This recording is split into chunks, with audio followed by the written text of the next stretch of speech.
Fox is buying Roku for $22 billion. Trump threatened a 100% tariff on French wine over the country's tech tax.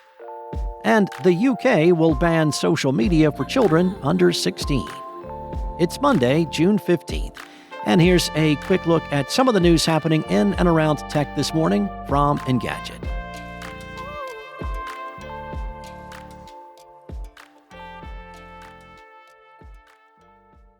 The Fox Corporation announced it will be acquiring Roku, best known for its streaming device ecosystem. Subject to approval, Fox will pay about $22 billion for Roku, or $160 per share. The two companies claim that Roku will still operate as its own partner-friendly platform. The Roku channel currently serves over 100 million households worldwide. Fox stated that it will have a greater scale with Roku, reaching audiences for live content and streaming. It also gives Fox access to the high-growth area of advertising and streaming subscriptions.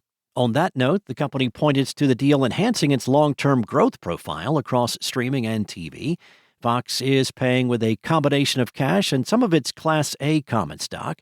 The companies claim that combined, it could create the third-largest entity in U.S. TV based on viewer share.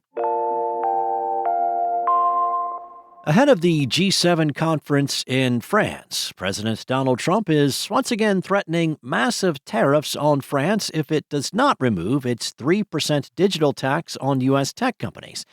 The news may come as a surprise to the French government and wine industry, as sources close to French President Emmanuel Macron recently said that the issue was no longer up for debate.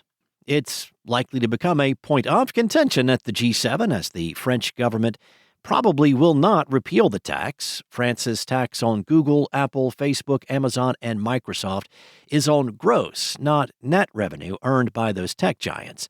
Imposed in 2019 as part of a deal with the first Trump administration, it takes in around $700 million per year in revenue. France's wine and champagne sales in the U.S. are worth at least $2 billion. France's lower house recently voted to double the digital tax to 6%, but that was vetoed by ministers over the risk of U.S. reprisals.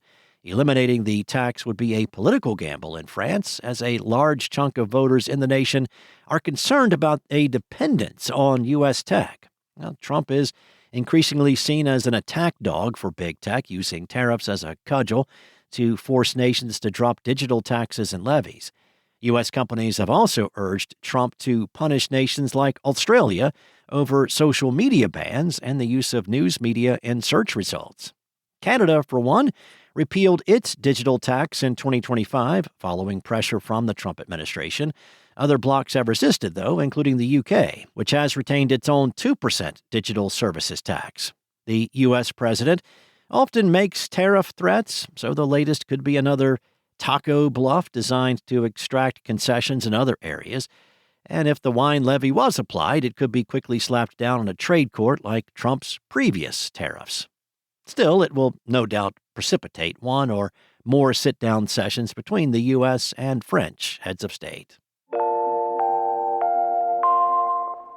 Following a consultation, UK Prime Minister Keir Starmer announced that the UK is banning young people under 16 from social media platforms like TikTok and Instagram. The government is aiming to pass the legislation by the end of this year and start enforcing it by the spring of 2027. The plan includes not only a ban from major social media platforms, but also restrictions on gaming apps as well. Those include barring children under 16 from chatting with strangers, live streaming, and using romantic chatbots. The government press release said that these restrictions go further than any other country. The UK will follow a similar model as the social media ban in Australia. Platforms like Snapchat, TikTok, YouTube, Instagram, Facebook, and X will be required to disable access for under 16 users by default. Chat apps like WhatsApp or Telegram will not be affected. The government is also looking at limited restrictions for youths under 18, like overnight curfews and breaks in infinite scrolling. Starmer acknowledged that kids will find ways around the ban, but said that was not a good excuse for not enacting a law.